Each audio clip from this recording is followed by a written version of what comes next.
Studios में मैं हूँ राफिया अमान। मैं हूं ज़िशान बशीर। हेडलाइंस आप जान चुके, खबरों की तफसीलात की जानिब बढ़ते हैं और सबसे पहले अहम खबर आपको दें कि स्टेट बैंक ने 2 माह के लिए मॉनेटरी पॉलिसी का ऐलान कर दिया है। बुनियादी शरह सूद में 150 बेसिस पॉइंट्स का इजाफा कर दिया गया है, जिसके बाद बुनियादी शरह सूद 8.75% हो गई है।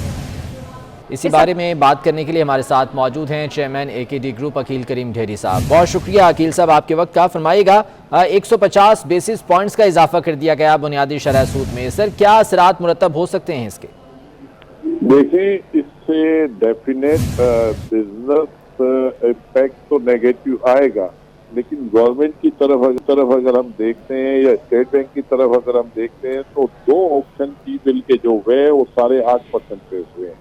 तो ये चीज इंडिकेट कर रही थी, और ये 26 तारीख की मॉनेटरी पॉलिसी आपने 19 को की है, तो ये चीज इंडिकेट कर रही थी कि आपको IMF से डील करनी है, और उनकी कंडीशन ये भी है कि आप इसको अपने इंटरेस्ट रेट को बढ़ाएं क्योंकि आपके इन्फ्लेशन के नंबर बढ़ गए। तो मेरा ख्याल है कि हम एक्सपेक्ट तो कर रहे थे कि 8.5 तक मैच करेंगे, लेकिन इसकी वजह से हमने देखा 8.5 की जगह 8.95% इन्होंने बढ़ा दिया है। इसके पहले रुपये भी वीक हुआ है, तो ये किसी भी सूरत में हम नहीं कह सकते कि इकोनॉमी के लिए पॉजिटिव है। ये नेगेटिव जरूर है, लेकिन दूसरी तरफ हमें बजट वगैरह में जो इशू आएगा, क्योंकि ये सिर्फ 1.5% इंटरेस्ट रेट बढ़ाने की वजह से आपको कम से कम बजट के ऊपर 270 अरब रुपए की डेट सर्विसिंग आपकी बढ़ जाएगी। लेकिन अब दूसरी तरफ हमें IMF से पैकेज भी लेना था, और वो पैकेज ना मिलता तो फर्दर भी नुकसान होने का ख्याल था। तो गवर्नमेंट तो दोनों तरफ फंसी हुई थी, तो बहरहाल उन्होंने डिसीजन तो ये लेना था, ये हम एक्सपेक्ट भी कर रहे थे। हम ये नहीं कहते कि हम नहीं एक्सपेक्ट कर रहे थे, लेकिन ये एक्सपेक्टेशन के साथ ही हुआ है। लेकिन अब ये है कि गवर्नमेंट को कोशिश करनी चाहिए या स्टेट बैंक को कि रुपये को फर्दर वीक ना होने दे, और रुपये में रियल रेट के साथ एडजस्टमेंट हो जाए तो मैं समझता हूँ तो फिर शायद इतना बड़ा बर्डन नहीं आएगा।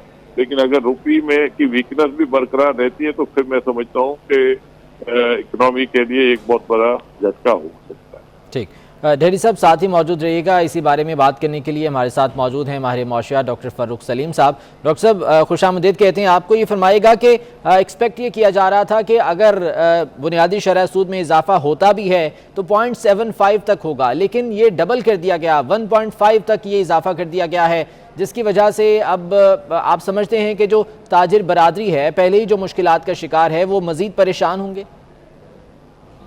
देखिए, इस वक्त बड़ा वाज़ेह है कि स्टेट बैंक ऑफ पाकिस्तान के 2 गोल्स हैं।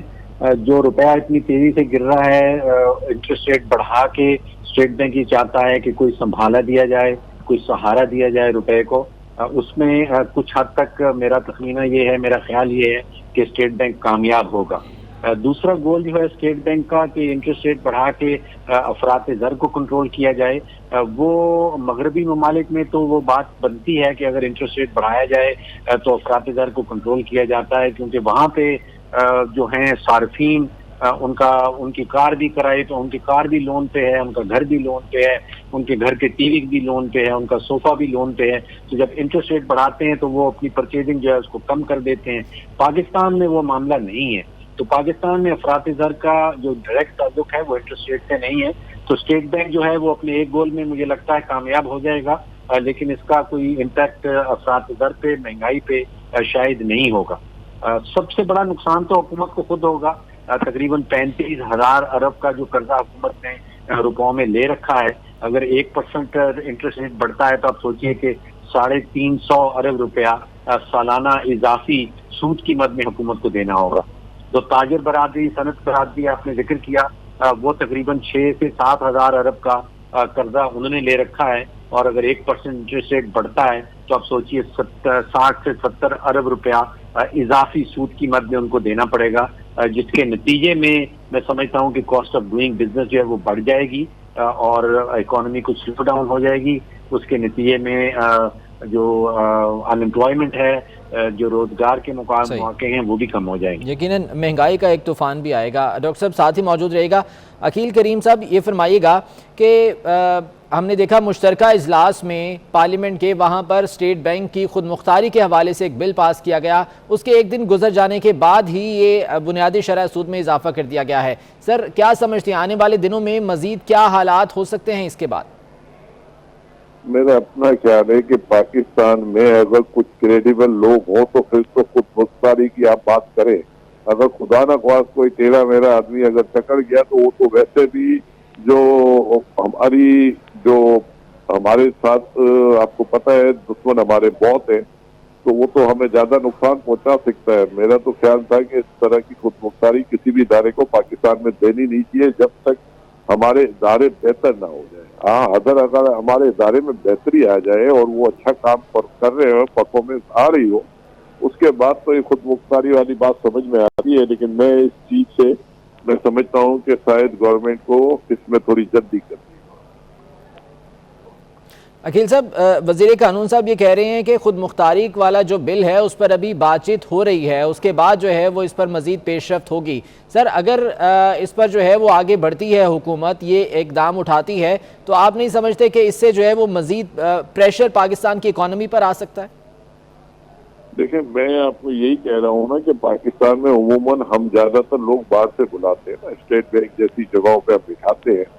अगर वो सिंसियर बंदे हैं तो डेफिनेट वो हमें फायदा पहुंचा सकते हैं। लेकिन अगर वो टेढ़ा बंदा हमें टक्कर गया, जो कि पाकिस्तान में तो उमूमन हम देखते हैं कि हर इदारे में बिगड़े हुए लोग ज्यादा है, सुधरे हुए लोग कम है, तो मैं ये कहता हूँ ना, ये खुद मुख्तारी वाली बहुत बड़ी बात है। इसके हवाले से गवर्नमेंट को डेफिनेट सोच समझ के डिसीजन लेने की जरूरत है। ठीक। अकील साहब, साथ ही रहेगा, डॉक्टर साहब ये फरमाएगा कि आपका क्या मौक़िफ़ है इस बारे में? अगर स्टेट बैंक को खुद मुख्तारी दी जाती है तो इससे क्या असरात मुरतब हो सकते हैं, खुसूसी तौर पर जो ताजिर बरादरी है उन्हें क्या मुश्किलात या परेशानियाँ हो सकती हैं? देखिए, पहली बात तो ये है, जो स्टेट बैंक का खुद मुख्तारी का बिल है वो अभी असेंबली ने पास नहीं किया है। जो कल लॉ पास किया गया है वो स्टेट बैंक सर्विसेज के हवाले से है। खुद मुख्तारी वाला बिल अभी उस पर डिबेट हो रही है, अभी वो नहीं आया है। मेरी ओपिनियन जो है खुद मुख्तारी के बिल के हवाले से ये है कि जो बहुत ही बुनियादी सवाल है वो है, क्या हमें दाखिलत अलाउ करनी है स्टेट बैंक के अफेयर्स के अंदर या नहीं। मैं ये चाहूंगा कि आइडियली सियासी मुदाखलत जो है उसकी इजाजत ना हो कि स्टेट बैंक के मामलात के अंदर। स्टेट बैंक में दो चीजें करनी होती हैं, एक तो वो शरह सूद की डिटर्मिनेशन करता है, तयन करता है, और दूसरा मनी सप्लाई का तयन करता है। हुकूमत का काम फिस्कल पॉलिसी है, यानी कि टैक्स लगाना और टैक्स के अखराजात की निकालना। हुकूमत की मुदाखलत, सियासी मुदाखलत स्टेट के अफेयर से इस तरह से नहीं होनी चाहिए, और खुद मुख्तारी में समझता हूँ is a step in the right direction. इसमें जो कमजोरी है कि स्टेट बैंक को कम्प्लीटली उसको अकाउंटेबिलिटी के जो सर्कल है उससे बाहर देना, वो मैं समझता हूँ कि गलत होगा। अगर अकाउंटेबिलिटी नैब के अंदर नहीं लाई जा सकती तो शायद पार्लियामेंट की कोई ऐसी कमेटी बनानी होगी स्टेट बैंक कर सके, या इकसामी हवाले से उसका मुख्तारी जो है वो सारे जो मालिक हैं उन्होंने तकरीबन अपने बैंक को मुख्तारी और आज़ादी दे दी है, और वो मैशत के लिए बेहतर साबित हुई है। ठीक, यानी कि ट्रांसपेरेंट तरीके से इस हवाले से इकदाम उठाने की ज़रूरत है। बहुत शुक्रिया। डॉक्टर फ़ारूक सलीम साहब हमारे साथ मौजूद थे, अकील करीम ढेरी साहब हमारे साथ मौजूद थे, इसका भी बहुत शुक्रिया। इसी बारे में मज़ीद बात हम करेंगे, हमारे नुमाइंदे अशरफ खान हमारे साथ मौजूद हैं। अशरफ, ये बताइएगा कि पहले तो 2 माह के लिए मॉनेटरी पॉलिसी का ऐलान किया जाता है, लेकिन आज 150 बेसिस पॉइंट्स बढ़ाए गए हैं बुनियादी शरह सूद में। तो साथ ये भी कहा गया कि 1 महीने के बाद यानी कि दिसंबर में दोबारा से रिव्यू किया जाएगा। क्या वजह है इसकी, और क्या ये इम्कान ज़ाहिर किए जा रहे हैं कि दोबारा से इसमें इजाफा हो सकता है? जी, यहाँ पे देखा जाए कि ये बड़ा फैसला किया गया है स्टेट बैंक की जानिब से। जैसे कि अहम आज इजलास जो 1 हफ्ते पहले बुलाया गया था, एक अहम वजह ये भी थी क्योंकि IMF के साथ, जैसे कि आपने सुना, माहिरीन भी ये कह रहे हैं कि बातचीत चल रही थी, इसलिए 1 हफ्ते पहले इजलास बुलाया गया। उसके साथ जो स्टेट बैंक सालाना 6 मॉनेटरी पॉलिसी के इजलास करता है, उसकी तादाद भी सालाना 6 से बढ़ा के 8 कर दी गई है। और आज जो मॉनेटरी पॉलिसी हुई है उसके बाद जो अब अगली मॉनेटरी पॉलिसी की तारीखें भी दे दी हैं स्टेट बैंक की जानिब से, यानी कि अगली जो 5 रहती हैं पॉलिसियां वो कब कब होंगी उसकी तारीखें भी दी, जिसके तहत 14 दिसंबर को अगली मॉनेटरी पॉलिसी होगी, जो उसके बाद 24 जनवरी को होगी, फिर 8 मार्च को होगी, फिर 19 अप्रैल को होगी, फिर 10 जून को होगी। और इसमें स्टेट बैंक ने यह भी कहा कि 10 जून को जो मॉनेटरी पॉलिसी का इजलास होगा उसमें आइंदा के लिए जो 8 इजलास कब कब होंगे उसका जो है कैलेंडर जारी किया जाएगा। और ये कहा जा रहा है कि आदमी उभरती हुई जो मार्केट मार्केट्स हैं वहाँ पे जो सालाना 6 जो है मॉनेटरी पॉलिसी के इजलास होते हैं, उसके तहत उसको बराबर कर दिया गया। आलमी मार्केट के तहत यानी कि आलमी जो बैंक हैं वहाँ पे सालाना जो 8 इजलास होते हैं, उस तरीके से पाकिस्तान में भी अब पाकिस्तान स्टेट बैंक सालाना 6 के बजाय 8 इजलास करेगा। और यहाँ पे अब यहाँ पे जो कहा जा रहा है कि जो इम्पैक्ट है यानी कि रुपए की कदर में कमी हो रही है, कराना कौन खसारा कम हो रहा है, उसके लिए जो इक़दाम करने के कहे जा रहे हैं तो उसको कंट्रोल करने के लिए शरह सूद अचानक से एक साथ 1.5% बढ़ा दिया गया है। उसकी वजह से फेडरेशन हाउस से लेके कराची चैम्बर की जानिब सभी इस पे कंसर्न शो कर रहे हैं। लेकिन अब ये जो इजलास ठीक है तो इस पर रद्द अमल भी सख्त आ रहा है। बहुत शुक्रिया अशरफ खान तफसीलात से आगाह करने के लिए। और federation of Pakistan chamber of commerce and industry के सदर नासिर हयात मगू ने कहा है कि शरह सूद में एक साथ बहुत ज़्यादा इजाफा किया गया है। लगता यही है कि शरह सूद में आइंदा दिनों में मज़ीद इजाफा होगा। उन्होंने मज़ीद क्या कहा आपको दिखाते हैं। ये जो इंटरेस्ट रेट आज स्टेट बैंक ने बढ़ाया है, मैं समझता हूँ काफ़ी बड़ा जंप लिया है। ये हमारा जो बिजनेस कम्युनिटी का ख्याल था कि ये 0.75% तक इसको बढ़ा सकते हैं या मैक्सिमम 1% तक, लेकिन अब इन्होंने शायद अपना कोई फैसला किया जिसमें 1.5% बढ़ा दिया है। इससे कॉस्ट ऑफ डूइंग बिजनेस बढ़ेगी और अब ये गुमान है कि इसको ये और आगे ले जाएंगे, क्योंकि जिस तरीके से जिस उजरत में ये किया गया है उस पर हम जो है पहले ही लोगों के काफ़ी जो है नेगेटिव ख्यालात थे कि कोई ऐसी चीज़ है जो और हुकूमत दावों के बावजूद महंगाई आउट ऑफ कंट्रोल। रवां हफ्ते में महंगाई की शरह 1% इजाफे से 18.3% हो गई। रोज़मर्रा इस्तेमाल की 27 अशिया की कीमतों में इजाफा देखा गया। चिकन मज़ीद महंगा हुआ। कुकिंग ऑयल और घी की कीमत में भी मनमाना इजाफा नोट किया गया है। हुकूमती दावों के बावजूद महंगाई आउट ऑफ कंट्रोल है। रवां हफ्ते में महंगाई की शरह में आपको बताएं कि 1% इजाफे से 18.3% हो गई है, जबकि रोज़मर्रा इस्तेमाल की अशिया में भी इजाफा देखा गया है। इंटरबैंक में डॉलर 57 पैसे महंगा 175 रुपये 24 पैसे का हो गया। रुपए की बेकदरी से पंजाब हुकूमत 3 माह में 78 अरब रुपए की मजीद मकरूज हो गई है। सूबे का मजमूई कर्ज का हजम 10 खरब से तजावुज कर गया है। हुकूमत इस साल कर्जों की मद में 65 अरब रुपए की किस्त अदा करेगी। 13 अरब सिर्फ सूद की मद में अदा करने होंगे। कराची और लाहौर समेत मुल्क भर में गैस का बहरान शिद्दत इख्तियार कर गया है। ख़वातीन को खाना बनाने में मुश्किलात का सामना करना पड़ रहा है। सिंध में CNG स्टेशन को सप्लाई बंद कर दी गई है। RLNG पर चलने वाले स्टेशन भी बंद रहेंगे। इतवार को जनरल इंडस्ट्रीज नॉन एक्सपोर्ट निजी बिजली घरों की गैस बंद कर दी जाएगी। गैस बहरान से सनतकार भी परेशान हैं। मिर्ज़ा इख्तियार बेग कहते हैं कि गैस बंदिश ने सनतों का भट्टा बिठा कर रख दिया है। प्रेशर न होने से पैदावारी अमल को ब्रेक लग गया है। मैं समझता हूँ इस बार तो बद इंतज़ामी इंतहा तक पहुँची है। देखिए हमारी गैस की 4300 MMCFT की अवेलेबिलिटी थी, जो रिजर्व्स कम हो रहे हैं, कम हो कि वो 3300 पे रह गई। हमारी डिमांड 6500 से 7000 MMCFT है। भाई हमने एक्सपोर्ट के ऑर्डर लिए हुए हैं। हमें शिपमेंट एक तो पहली मुश्किल हो रही है क्योंकि कार्गो कंटेनर नहीं मिल रहा है। जो $1200 का कंटेनर था आज वो 7900 में, कल हमने 25 कंटेनर जो हैं वो बुक किए हैं। सवाल ये है कि क्या आप एक्सपोर्ट को ख़त्म कर देना चाहते हैं? एक तरफ तो आप कहते हैं कि एक्सपोर्ट लेट ग्रोथ हासिल करनी है, एक्सपोर्ट हमारा प्रायोरिटी सेक्टर है, एक्सपोर्ट को हम तहफ़्फ़ुज़ देंगे। बिलावल भुट्टो ने हुकूमत को आड़े हाथों ले लिया। कहते हैं तीर कमान से निकल चुका है। इमरान खान के घबराने का वक्त शुरू हो चुका। उन्होंने कहा कि जाले सेलेक्टेड को पकड़ कर हिसाब लेंगे। नौशहरा जलसे में खिताब करते हुए बिलावल भुट्टो का कहना था कि इमरान खान की तब्दीली अवाम के लिए तबाही है। अवामी नुमाइंदे होंगे तो अवाम की खिदमत कर सकेंगे। बिलावल ने आज छीन रहा है कप्तान, रोटी, कपड़ा और मकान का नारा भी लगवाया। पाकिस्तान पीपल्स पार्टी का ये जाले उस सेलेक्टेड को पकड़ के हिसाब लेंगे। मैं इमरान को वार्न कर रहा हूं कि अब घबराना का वक्त शुरू हो चुका है।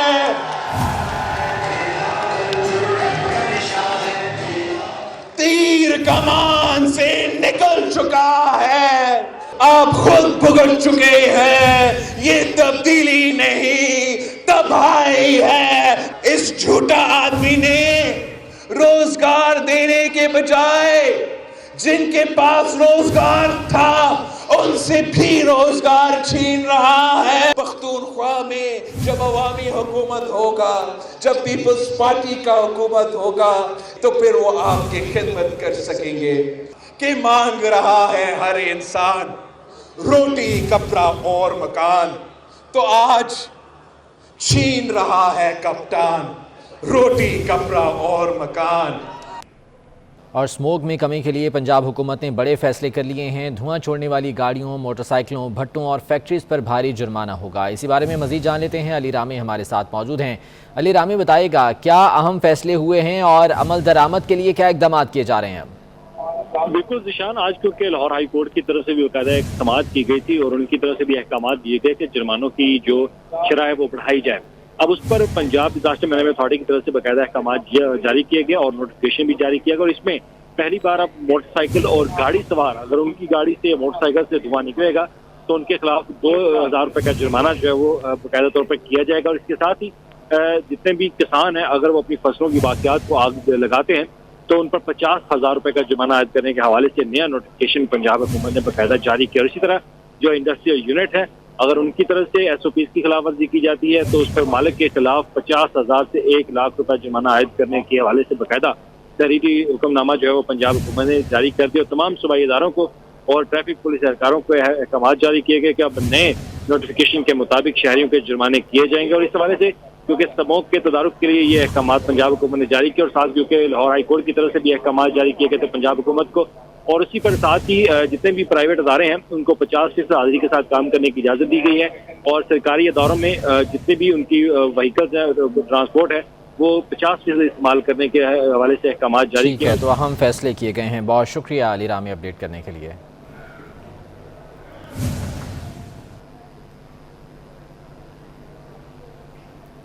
خادم حسین رضوی کے عرس کی 3 روزہ تقریبات کا آج سے باقاعدہ آغاز ہو گیا ہے. مسجد رحمت للعالمین میں سعد رضوی اور مجلس شورا کے ارکان نے مزار پر چادر پوشی کے بعد تقریبات کا آغاز کیا.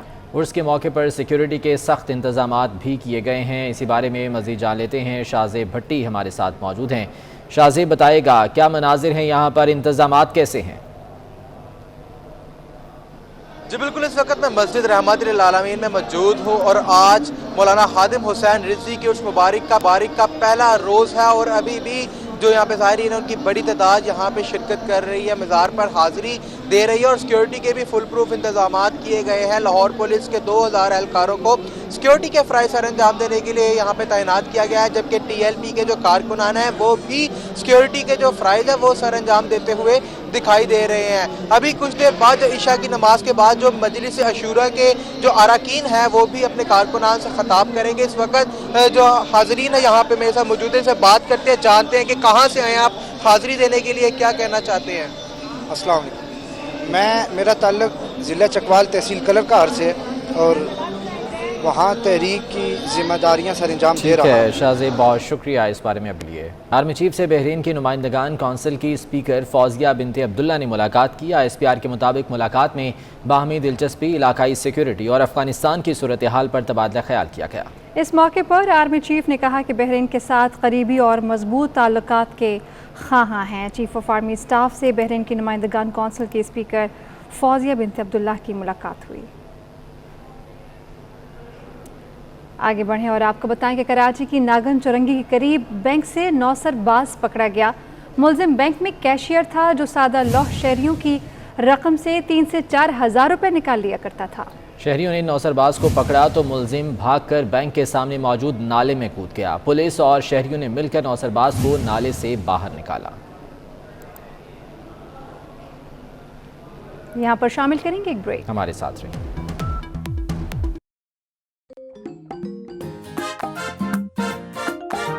چاکلیٹ کا سمندر, بسکٹ بال کے اندر, اصلی جادو منتر. وزیر اعظم کے مشیر برائے داخلہ و احتساب شہزاد اکبر کہتے ہیں برطانیہ سے ملزمان کی حوالگی کے نئے معاہدے کا ड्राफ्ट तैयार है जिसे काबीना में पेश किया जाएगा। जबकि नवाज शरीफ को बरतानवी कवानीन के तहत बेदखल कराने के लिए 3 खत लिखे। ब्रॉडशीट मामले पर भी कार्रवाई होने जा रही है। ब्रॉडशीट तहकीकात में शामिल तफ्तीश होने पर नैब को तहफ़्फ़ुज़ात थे। FIA ने रिकॉर्ड मांगा तो नैब ने तहफ़्फ़ुज़ात का इजहार किया। वज़ारत कानून ने राय दी कि नैब से तहकीकात हो सकती हैं।